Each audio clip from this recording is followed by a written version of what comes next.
The GT500 is iconic in our company since 1967.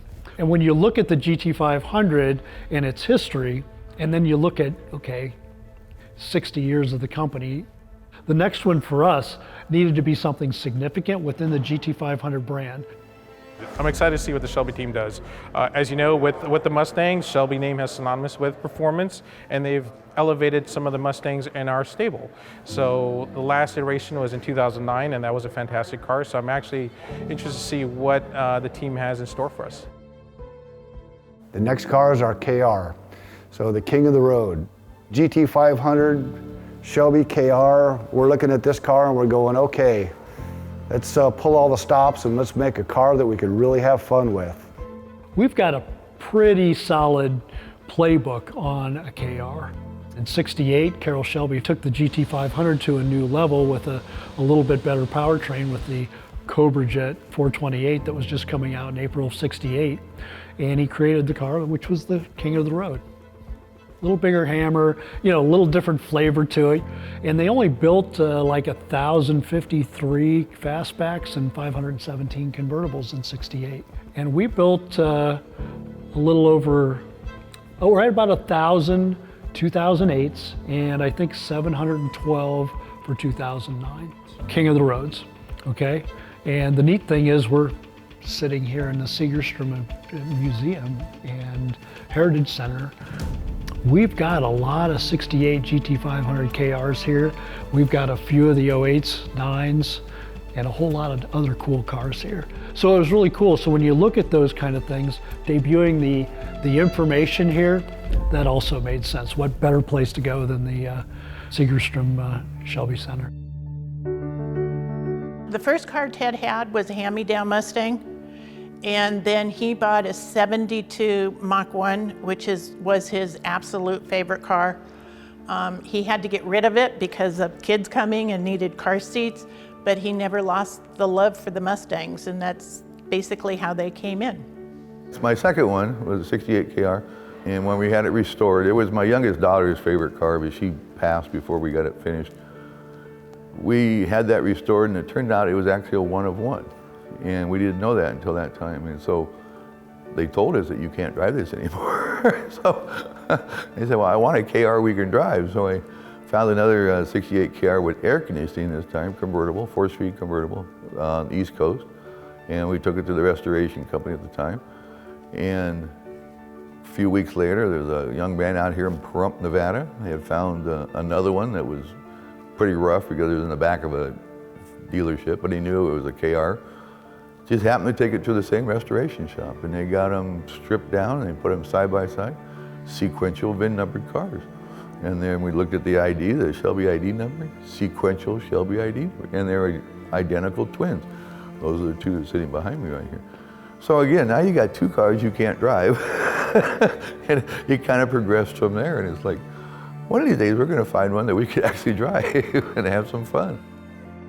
When you look at the enthusiasm out there, and we see it here with the Segerstrom family, we also see it with a lot of our Team Shelby events. Everybody embraces that idea of charity when you talk about Shelby, and I think he really was the genesis of that. You know, he was really philanthropic. He would auction cars at Barrett-Jackson, as we're going to do and announce today, and auction cars elsewhere. A lot of his autograph money went to his foundation.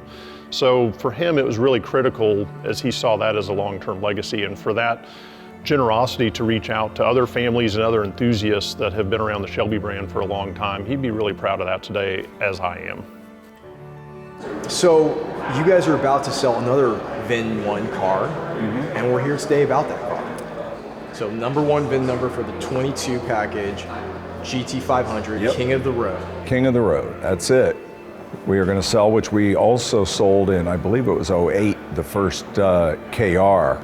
And again, we're going to repeat history. And ironically, we sold the first charity car for Carroll's Foundation. The second one we sold was for JDRF. So now we're going down that same road. It's been a great partnership over all these years together with Ford, Shelby, and all the great charities. I had the amazing privilege of knowing Carroll Shelby very well. I first met him when I was 17 years old, not dreaming I'd end up working for a Ford Motor Company, and years later I worked with him routinely. The fact that the Shelby company continues with his philosophy very, very much intact is the key. The man is gone, but his spirit and the company that he fostered, full speed ahead, as if he were still here. People talk about that, the fact, I wish Carroll were here. Well, he kind of is here. He's looking over our shoulders right now. We're going to do something that will make him proud. It's a 22 GT500KR. When you first look at it, you can clearly see it's different. It's a very unique wheel. We've got hardened wheel studs, we've got half shafts, we've got a lot of different components that you don't just readily see, but are very functional and part of what we do. We're going to make this car handle. So what do? We go to Europe, we find some spring packages that nobody has over here. We went ahead and we're dialing those in right now as we speak. We have a nice baseline, but you know what? We're still going to build off of that. We take our algorithms for the suspension, we change the algorithms completely. Now we make it to where it's very comfortable on the street, but you get that out on the track, 130 miles an hour, you go into the corner, she's ready to go. The big power difference though this time is the Whipple supercharger. So with the product that we are going to deliver, it's over 900 horses, okay, at the flywheel. Haven't found out exactly the number yet, but it's clearly going to be over 900. But in addition to that, it's going to be very repeatable. We want to keep the diff cool in it. What do? We change the rear diffuser on the car. We open it up in the back. We actually make it a real diffuser. We're bringing the air through now. Now we can direct air, and we got better cooling for the rear end. We got to go up front. Now that we put a wicker bill in the back, we're going to have to change our front spoiler a bit. We lengthen the front spoiler a little bit. Nice Shelby on there, helps with the front end. And then we have engine cooling. We did a similar hood to what we did on the Signature Series car, but we upped it. So we went ahead, we got rain trays in it now. We made it to where it's more of an OE style hood.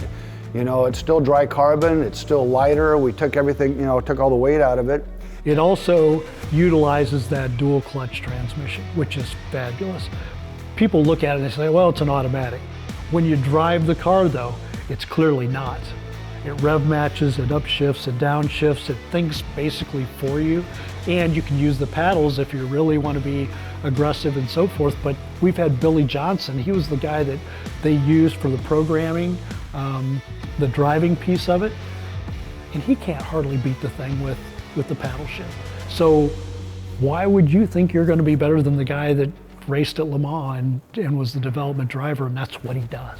It always keeps you in the right gear, uses the torque of the engine to get you out of the corners, isn't as busy, it's not shifting all the time, because you shouldn't be shifting all the time. You should shift when it needs to be shifted, it should hold the gear when you're in the middle of a corner, and it does all of that. And yeah, super special to be a part of that whole development process, and the whole team just knocked it out of the park. That 500 is just unbelievable on track. We kind of went over and above where we normally go with one of our cars because the 500 is over and above to start with. So the KR comes to you as a post-title package. So you'll contact Shelby American, but the price is $54,995 plus your car. So you come to us with a GT500 that you've already purchased, you get a hold of us, and then for $54,995, you can have the KR package. We also offer a few options, so you'll want to take a look at those. But you get a chance to personalize your vehicle in certain ways, depending on stripe colors, vehicle colors, wheel, features and stuff like that. So pretty cool. How many? That's an excellent question. So 60 per model year, 20, 21, 22. Okay, 22s are the only ones that get the special 60th anniversary badges. Okay, so that's 180 total. We also offer globally 15 more outside of the United States and Canada. So that's pretty cool too.